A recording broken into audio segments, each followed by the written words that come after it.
Well, I don't think it's a need for a curfew right now. I think the state has lifted the curfew, and I think that we can maintain order here with the forces that we have.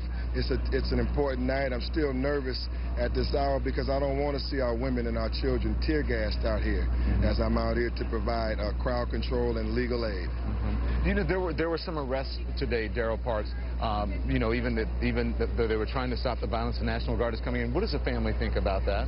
Well, the family, again, continues to call for very calm in this situation. We believe that we're making progress to achieve justice in the situation that we're facing, Don. So, again, we've always asked everyone to remain calm and to let's be law-abiding and let the justice system do what it's done. I mean, we now know the Attorney General is coming.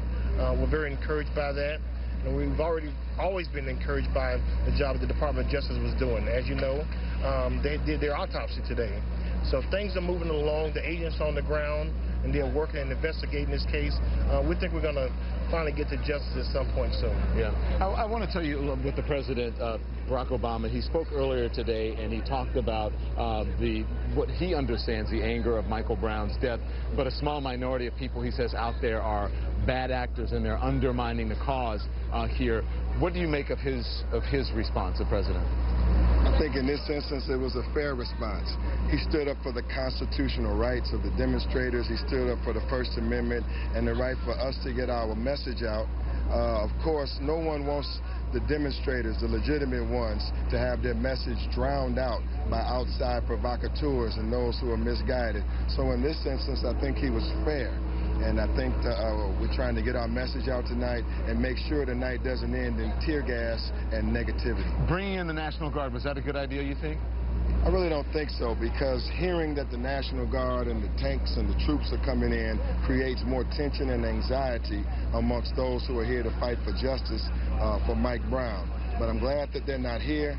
And we're working to make sure we don't get into a situation where they have to appear.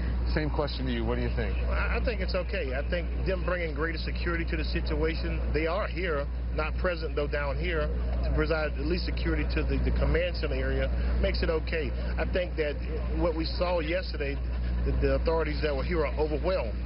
And so you have to have some calm in some way to bring some normalcy to the situation. The family, you know, there was today the release of a radio interview from someone who said that they were friends with the officer, and that the officer gave her an account of exactly what went on. What did the family make of that interview? Well, at best it's third hand, and I think you have to judge that for what it is. I also think that the witnesses that we've heard from thus far are eyewitnesses, and that they've come forward and put their names there.